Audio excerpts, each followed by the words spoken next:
Salam la famille, c'est comment? Bienvenue de nouveau sur Cactus. Agnon sur vidéo relani mo kurade kanayina toujours y abonner en plus la cloche activée comme ça la vidéo kura boy beba kalama. Une fois bien bala titre qu'on a trop mini vidéo une actualité bade ne bambolo que ça soit nationalement et internationalement. Mali konna la principalement avec moi français au départ quand au bolen fene ko fait avec moi Macky Sall ga visite quand malla au bolen fene ko fait avec moi Taïwan ni Chine ka kele kan en plus au bolen fene ko fait avec moi Vladimir Poutine fene kan no irisu ka président ya boraka déclaration donc américain kan ou comme que Taïwan konna la droku konna la. Donc comme d'habitude il y a une vidéo flel d'amener laisse-moi un petit like pour me donner de la force. C'est parti pour la vidéo.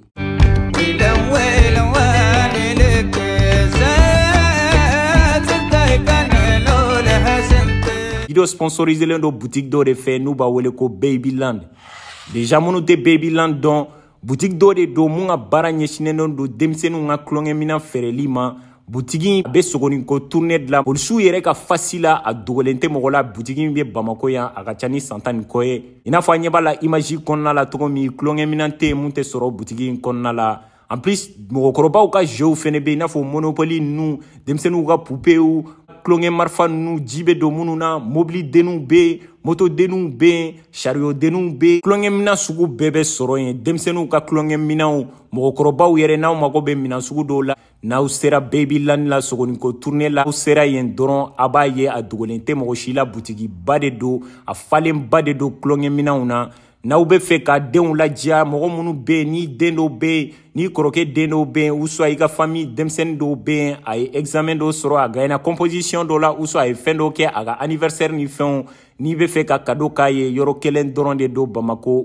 Babyland abe sogoni ko tourner la ou ga numéro de téléphone flene. Bon maintenant la vidéo d'amne ni Chine ni Taïwan ga ko ne tellement américain be ga chino nege ku pousser ou be fe ku black kele la ou ni Taïwan ni ñonche wati do kera madugo mogola nye vidéo ke ka expliquer na ka foko américain on assemblée de représentants de président de déplacement do ke ka bo États-Unis konna la kata chinois ka dugu findo la nuba wele ko Taiwan dugu mindo akele ko jamana de chinois ya ira ka foko jamana nga indépendance ta bololu de tay dugu kolonye oni mo yere a certifié ka banque ka foko lu jera na ka foko Chine jamana kelen de Taiwan te se ka indépendance ta nya expliquer na ka foko Taiwan ou fe oni jamana mkadi États-Unis c'est-à-dire américain nga sorasi ou de bu fe o de bu ka sorasi ou de kelela ou ka base ou be en plus américain nga président Joe Biden borana wakati do la ka ira ka foko domini chinois ya bu yere la ka foko beta bin Taiwan kan o don olu be Taiwan ou défense ta ou be faru kan ka keleke chinois dun bora ka ira ka foko jamana mana décision ta ka foko be Taiwan ga indépendance dama ino olu be sa ɲɔgɔnna mɔgɔ si tɛ se ka Chine fara ka kɛ fila ye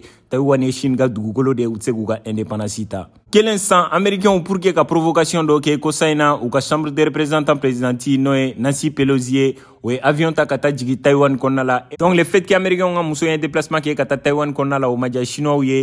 y'a décidé u ka avion militaire wulila a bɛ 27 ɲɔgɔnna bɔ k'u ka bateau na wuli ani fɛnɛ u ka kɛlɛkɛminɛn dɔw bɛ u wulila ka taa Taiwan kɔnɔna la genre u ma don Taiwan dugu yɛrɛ kɔnɔ mais u y'a essayer u ka ji sanfɛ bateau ye Taiwan encerclé o bolen fɛnɛ kɔfɛ u ka avion militaire u ka espace aérien violé donc u kun bɛ ka missile balistique fɛnɛ lancer ka tɛmɛ Taiwan kunna k'a yirula k'a fɔ ko an bɛ ka u ladi o bolen kɔfɛ chinois ka président Xi Jinping bɔra wagati dɔ la k'a yira américain ka président Joe Biden na k'a fɔ k'u bɛ ka tulonkɛ kɛ ni tasuma ye n'u m'u janto tasuma bɛ sɔn u bolo jeni donc o kelen san o ye de k'a yirula k'a fɔ ko u bɛ fɛ ka kɛlɛ wuli u ka yɔrɔ in na mais olu ka kɛgun u b'a kɛ ni bagabaga de fɔlɔ i n'a fɔ Poutine kun bɛ ka mun kɛ k'i ka sɔrɔsiw ma se ka t'i jɔ u ka frontière la k'a yirula k'a fɔ ko n'an m'aw janto an bɛ don aw la i n'a fɔ mun ɲɔgɔn kɛra Russie ni Ukraine ka cas la OTAN mɔgɔw kun bɛ ka gɛrɛ Ukraine na u kun bɛ ka na k'u former u kun bɛ ka na fɛnw bɛɛ kɛ Ukrainiens yɛrɛ kun bɛ fɛ ka don OTAN na Poutine nan'o de jateminɛ k'a fɔ k'u bɛ ka gɛrɛ a ka frontière la américains kɛlen k'a jateminɛ ani OTAN mɔgɔw kɛlen k'a jateminɛ k'a fɔ ko man di Poutine ye u continuer k'a sɔgɔ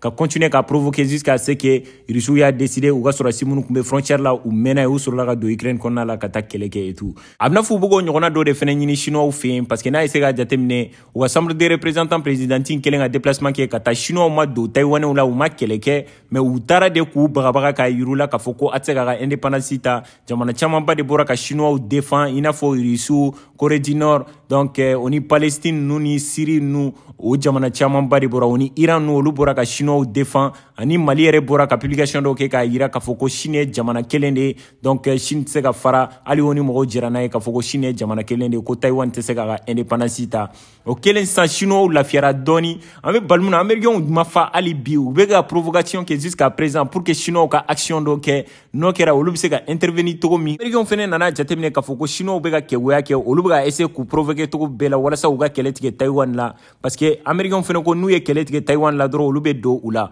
option fila de bɛ yen ni chinois y'a décider ka wuli ka taa bin Taïwan kan soit américains bɛna ka réagir militairement ka fara taïwanais kan ka chinois kɛlɛ ou soit u b'a décider k'a fɔ ko OTAN mɔgɔw ka sanction bi chinois ka économie kan a dun bɛɛ b'a kalama k'a fɔ ko européens ka client ba de ye c'est-à-dire chinois ye u ka minɛn baden de bɛ bɔ yen en plus économiquement u dépendant ba de don ɲɔgɔn na n'o kɛra sisan ni européens y'u ko don u ma dɔrɔn u ka économie bɛ sɔn ka chuter dɔɔni i n'a fɔ u ye mun ɲɔgɔn kɛ russiw la ka européens ko don u ma u bɛ fɛ énergétiquement donc ka européens ko don russiw la Joe Biden ka gouvernement bɛ ka fɛn dɔ de kɛ u bɛ fɛ ka chinois pousser de u ka kɛlɛ kɛ taïwanais fɛ mais chinois fɛnɛ bɛ ka kɛgoya kɛ ni américains nana k'u provoquer u fɛnɛ bɛ Taïwan répond ni provocation ye genre tanu ka kɛlɛkɛ minɛnw ye ka essayer k'u provoquer k'u bagabaga et tout donc américains nana jateminɛ k'a fɔ k'u tɛ ka binjan kɔnɔna la ko sa in na G7 mɔgɔw bɔra ani OTAN mɔgɔw bɔra k'a yira k'a fɔ ko réellement chinois bɛ ka ko mun kɛ Taïwan la ko u y'a tɛmɛ a dan kan ko ni visite ma se nin ma parce que n'a ye se ka jateminɛ nin ye provocation de ye tuguni ni jamana dɔ ka gouvernement mɔgɔ dɔ y'a déplacer ka wuli ka bɔ yen ka taa Taïwan kɔnɔna la i n'a fɔ américains bɛ k'a kɛ cogo min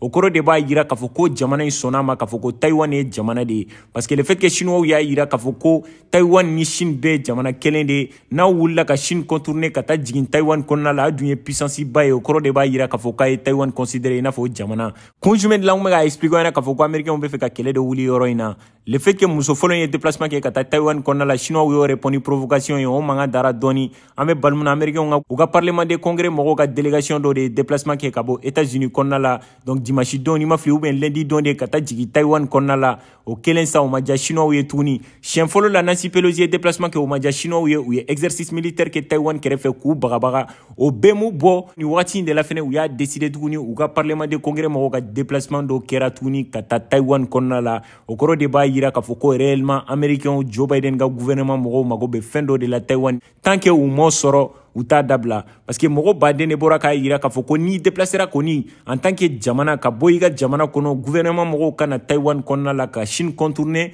o kɔrɔ de b'a yira k'a fɔ k'u jɛra n'a ye k'a fɔ ko taïwanais bɛ fɛ ka indépendance min ta u jɛra n'a ye n'u tant que u ma tɛmɛ chinois fɛ o dun de man di Chine ye jamanaba i n'a fɔ États-Unis u ka gouvernement mɔgɔ dɔw ka déplacer ka na i ka jamana kɔnɔ mɔgɔ dɔw fɛ yen mɔgɔ minnu bɛ kɛlɛ la u ka indépendance kɔ o ye de k'u considérer i n'a fɔ o mɔgɔ ninnu ye jamanaw de ye donc o de ma diya chinois ye a bɛna fɔ chinois ka avion militaire 15 de ye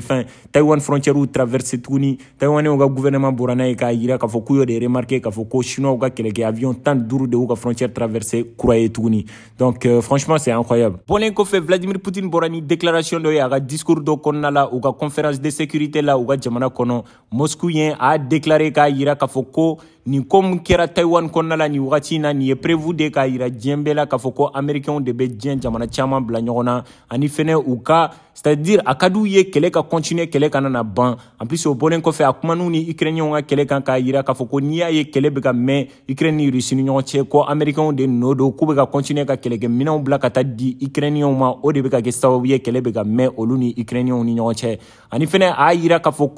ko n bɛ ka tɛmɛ Taïwan ni Chine kɔnɔna la ko américains de bɛ ka provocation kɛ u bɛ fɛ ka na ni mankan de ye yɔrɔ in na parce que mankan ka wuli Taïwan ni Chine ni ɲɔgɔn cɛ o ka d'u ye ko nin y'u ka baara de ye u bɛ nin de kɛ Asie kɔnɔna la ka nin kɛ Europe kɔnɔna la ko américains ka baara de don u bɛ nin de kɛ c'est-à-dire arabuw fɛnɛ ka côté la Moyen-Orient fɛnɛ kɔnɔna la ko ni Afrique yɛrɛ kɔnɔna la k'u ka baara de ye nin ye u bɛ fɛ kɛlɛ de ka wuli yɔrɔw la pour que ka se k'u ka intérêtw sɔrɔ bon maintenant bɛna kuma Mali de kan i n'a fɔ a b'a kalama cogo min wagati dɔ kɛra Faransi président Emmanuel Macron bɔra ni déclaration dɔ ye k'a yira c'est-à-dire février kalo kɔnɔna la k'a yira k'a fɔ k'olu ka sɔrɔdasiw tɛ to Mali la bilen parce que u nana jateminɛ k'a fɔ ko politiquement et diplomatiquement u ni Mali gouvernement bɛ fanga la nin wagati in na u man di ani Mali population fɛnɛ camanba de bɔra k'a yira k'a fɔ k'u ka sɔrɔdasiw bɛ Mali la a bɛ san caman bɔ u tɛ ka Mali nimisi wasa k'u ka taga bɔ Mali la olu bɛɛ tɛmɛnen kɔfɛ de le fait que mankan wulila u n'an ka gouvernement mɔgɔw ni ɲɔgɔn cɛ Faransi président Emmanuel Macron bɔra février kalo kɔnɔna la ka déclaration kɛ k'a yira k'a fɔ k'u ka sɔrɔdasi minnu bɛ Mali la k'u bɛn'u bɛɛ ta ka bɔ Mali la ka sɔrɔ k'u redéployer Sahel jamana dɔw kɔnɔna la i n'a fɔ Niger ni Tchad ninnu kɔnɔna la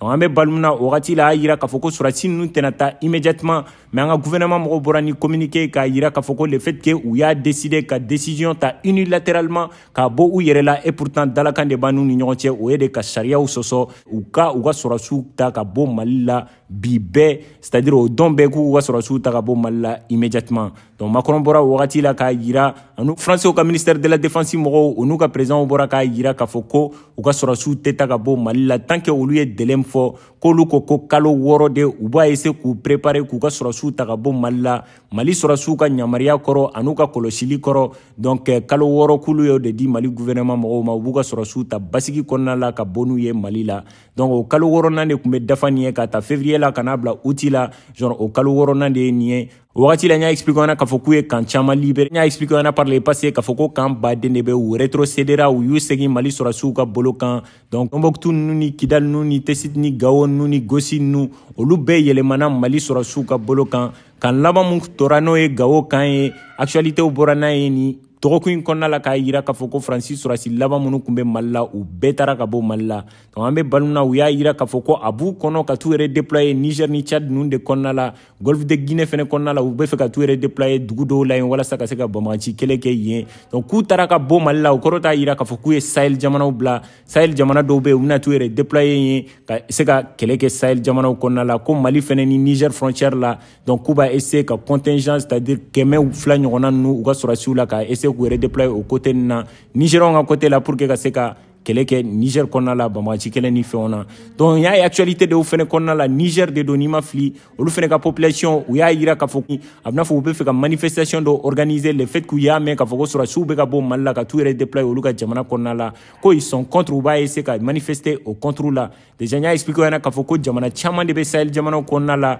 u caman ka référence de ye Mali ye u ka population baden de bɛ minnu ka avis ni Mali ta ye kelen u bɛ k'a yira k'a fɔ ko Faransi sɔrɔsiw kana na se u fɛ yen. Mais an y'a jateminɛ k'a fɔ ko jamana fila bɛ yen i n'a fɔ Niger ni Tchad olu ka président Mohamed Déby Itno ani Bazoum olu camanba de bɛ u ni Faransi politique ka di u ni Faransi gouvernement ka di. Donc olu a ka d'u ye sɔrɔsi ninnu ka n'u ka jamana kɔnɔ Alassane Dramane Ouattara fɛnɛ y'a yira k'a fɔ ko sɔrɔsi dɔw fɛnɛ bɛ se ka n'u ka jamana kɔnɔ mais u ka population camanba de bɛ minnu opposé len don a ko in na k'a yira k'a fɔ ko Faransi sɔrɔsiw kana na se u fɛ yen ko n'i y'a ye maliyɛnw y'u gɛn c'est parce que ko ɲɛnama de tun tɛ mais quand même u bɛna t'u yɛrɛ déployer yen donc u kɔni bɔra Mali la complètement. Bɔlen fɛnɛ kɔfɛ an bɛna kuma Macky Sall de kan n'o ye Union africaine président ye ani Sénégal fɛnɛ président ye déplacement dɔ kɛ ka na Mali la kunu ani kunasini a tun bɛ Mali la ani Mali président ye ɲɔgɔn ye n'o ye Assimi Goïta ye u yɛrɛ ka communiqué kɔnɔna la u y'a yira k'a fɔ ko visite ye amitié de c'est-à-dire teriya ani baara kanali de kɔnɔna la a nana Mali la c'est-à-dire déplacement in kɔni diyara ne parce que n'a essayé ka jateminɛ farafinya de don ne tun bɛ ka expliquer ɲɛna an ka vidéo kɔnɔna la k'a fɔ ko farafinw kan ka apprendre k'u ka problème résoudre u yɛrɛ damaw ni ɲɔgɔn cɛ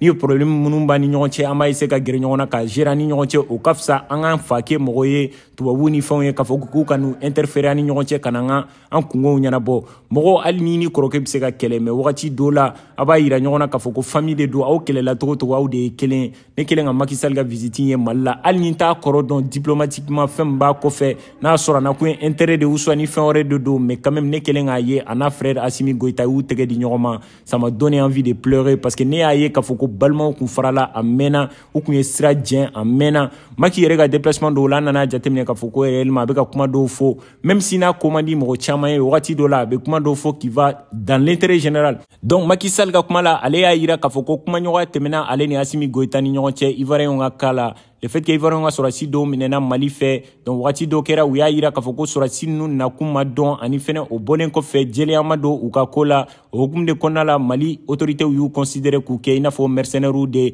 mais u y'a bila kiiri tigɛbaaw ka bolo kan an bɛ bali min na actualité bɔra kɔsa in na k'a yira k'a fɔ k'u écrouillera k'u minɛ k'u bila kaso la donc Macky Sall ka kuma kɔnɔna la ale y'a yira k'a fɔ k'u ka kuma dɔw bɔra ko in kan ale y'a yira k'a fɔ ko u kan ka ko in kɛ farafinya ye u kan ka ko in kɛ bolodiɲɔgɔnma kɔnɔna la ka essayer ka solution dɔw sɔrɔ ko in na donc ko Assimi Goïta y'a yira la k'a fɔ ko ale dayɛlɛnnen don kuma kɛɲɔgɔnya ni fɛnw ye donc ko u bɛna continuer o ko kan ka dialoguer walasa ka se ka solution dɔw sɔrɔ a la à l'africaine c'est-à-dire farafinw yɛrɛ dama ka essayer ka ko in zɛrɛ u ni ɲɔgɔn cɛ o bɔlen kɔfɛ Macky Sall y'a yira k'a fɔ k'a bɛ Benin ka président Faure Gnassingbé fɔ a ye wulikajɔ min kɛ ko in na ka essayer ka sigi ka fɔ dɔ organiser Mali ni Côte d'Ivoire ni ɲɔgɔn cɛ walasa ka kuma ɲɔgɔnya dɔ kɛ min bɛ se ka kɛ sababu ye mankan min bɛ Mali ni Côte d'Ivoire ni ɲɔgɔn cɛ o bɛ se ka ban cogo min malgré que u ma se ka solution sɔrɔ a ko la parce que sigi ka fɔ fɔlɔ kɛra Benin yen Mali ni Côte d'Ivoire ma se ka bɛnkan kelen kan donc o hukumu de kɔnɔna la a y'a yira k'a fɔ ko k'a bɛ yen président fo a bɛ wulikajɔ min na walasa ka se ka na ni basigi ye région jamana ninnu kɔnɔna la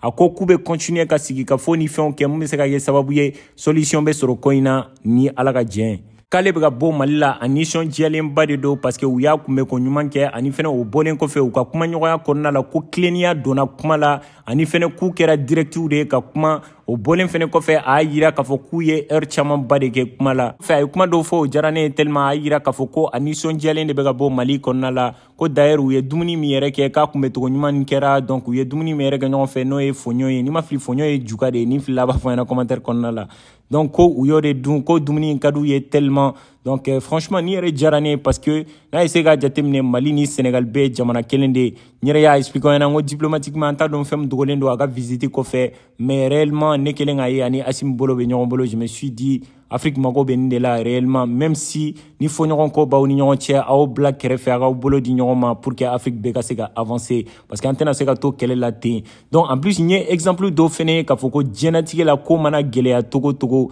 n'i donna ko la n'i kɔni y'a daminɛ ka ban il faut aller jusqu'au bout n'i b'a dɔn k'a fɔ k'i bɛ tiɲɛ de kan mɔgɔ minnu bɛ galon kan a mɛn o mɛn o tigilamɔgɔw bɛ tugu i kɔ donc franchement ani fɛnɛ n'i bɛ ligne mun kan n'i dalen b'a la k'a fɔ k'i bɛ lutte min na a bɛ se ka na ni yɛlɛma caman ye a bɛ se ka na ni ɲɛni ye ka na reculer continuer i k'i ka lutte kɛ réellement même si n'a sɔrɔ i ka combat c'est légitime a tɛna se ka kɛ fɛn ye donc nin ye bravoure de ye an ye obstacle bɛɛ tɛmɛ sanction binna k'an sigi ka fɔ ni fɛn caman kɛra Mali kunkan ko la ka essayer ka sanction bin Mali kan k'an asphyxier durant des mois mais o bɛɛ la Mali population ni Mali autorités m'a lâché bɛɛ continuera ka ɲɔgɔn soutenir o degun in kɔnɔna la o banna mɔgɔ minnu yɛrɛ ye sanction bin kan mɔgɔ minnu yɛrɛ tun b'a la k'a fɔ k'an ka gouvernement n'est pas légitime o mɔgɔ kelenw de bɛ ka légitimer bi ka déplacer ka na Mali kɔnɔna la ka essayer k'o gouvernement kelen mɔgɔw ye k'a yira k'a fɔ ko teriya ni amitié ni balimaya b'an ni ɲɔgɔn cɛ o kɔrɔ de b'a yira k'a fɔ ko jusqu'à présent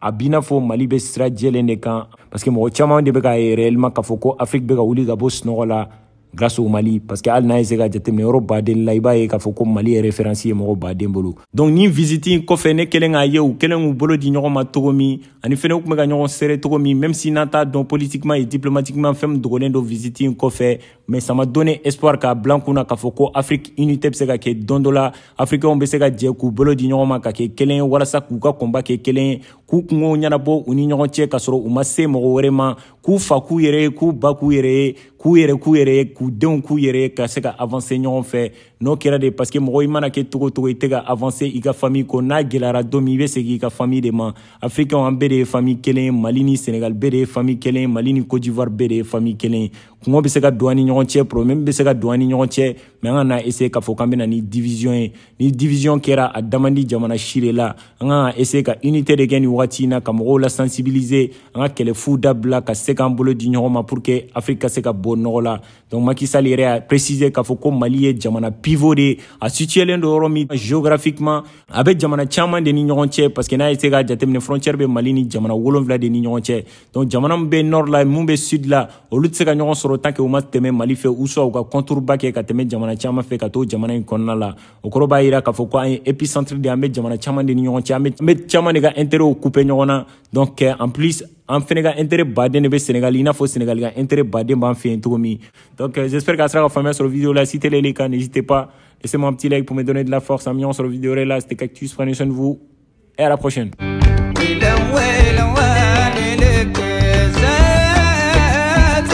كان